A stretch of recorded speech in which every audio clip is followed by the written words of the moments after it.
Hey, Michael the Parrot Wizard here, working on training a Quaker Parrot, and now we're about 2 weeks into the training, and let me give you a quick recap of where we're up to, and then we're going to work on taking him out of the cage. I just started that a day or two ago, and we're just starting to get there, so I'm excited to share the progress with you. All right, so he's become good at targeting, and I can now do it with my hands inside the cage. He accepts my hands in the cage to show him the target and to give him the treat. This is really good that we've been doing this because accepting my hands in his cage means I can also be able to handle his toys and move things around, change his food and water without upsetting him. The other thing we've been working on is using the target stick to direct him to step up onto a handheld perch inside the cage and just briefly bring him out to the opening of the door, keep him busy with treats so that he doesn't fly off, get scared or jump to the top of the cage, and also using my target stick to direct him onto the perch in the cage to go back inside. So with that in mind, I'm gonna go ahead and put down my clicker and target stick and just have a whole lot of treats ready. I just show him the handled perch and he steps up, and I'm very gently and slowly bringing him over to my training perch.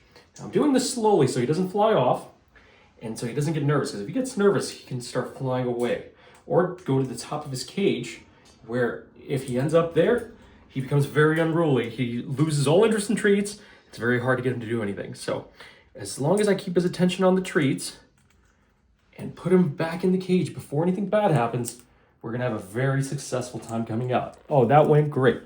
All right, excellent job. So in the span of that short little exercise, just coming out for about 10 seconds, I was able to practice the two most essential things that I want to be able to do with my Quaker Parrot on a daily basis. One is to come out, and two is to go back in. Because after all, in order to be able to spend time together and have a good experience together, I need to be able to take him out when we're ready to interact and be able to put him back when we're finished.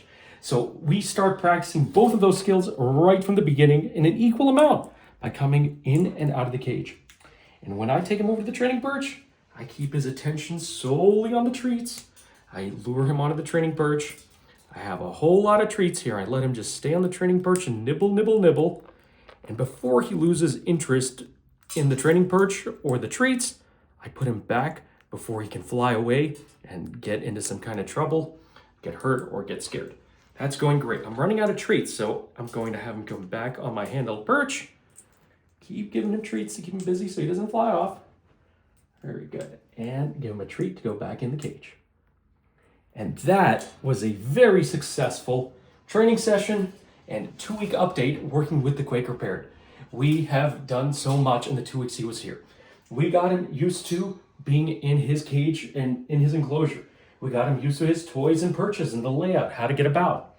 We got him used to eating food. We got him used to taking treats from my hand. We got him used to the sound of the clicker, touching the target stick, taking treats from my hand inside of the cage, stepping up on a handheld perch, and coming out to a training perch.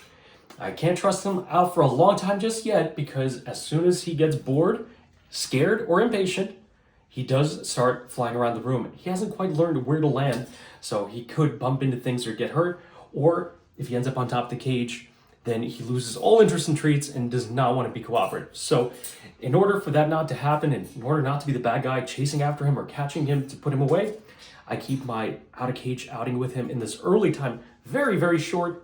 Put him on the training perch, give him some treats, put him back. Now that the hard part is done, we just got to practice this every day and gradually expand the duration of time until he can spend a few 30 seconds out of the cage, a minute, 5 minutes, 10, and beyond.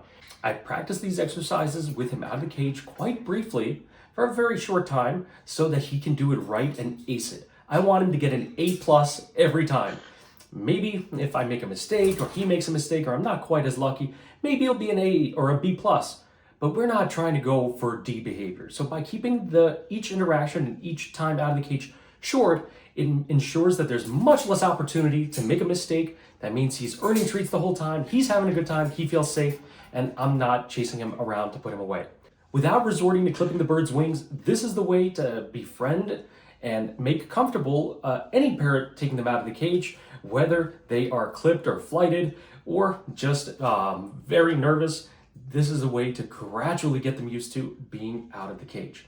I'll use my training perch and my training tools to further practice with him on the training perch and transition to step up exercises on my hand instead of using my transitionary tool of my handheld perch. So be sure to subscribe to Parrot Wizard and visit parrotwizard.com to see my full collection of Parrot Wizard videos, as well as my training supplies such as the clicker and target stick, handheld perch, training perch, toys and perches for the cage, tree stand, and so much more. See you soon.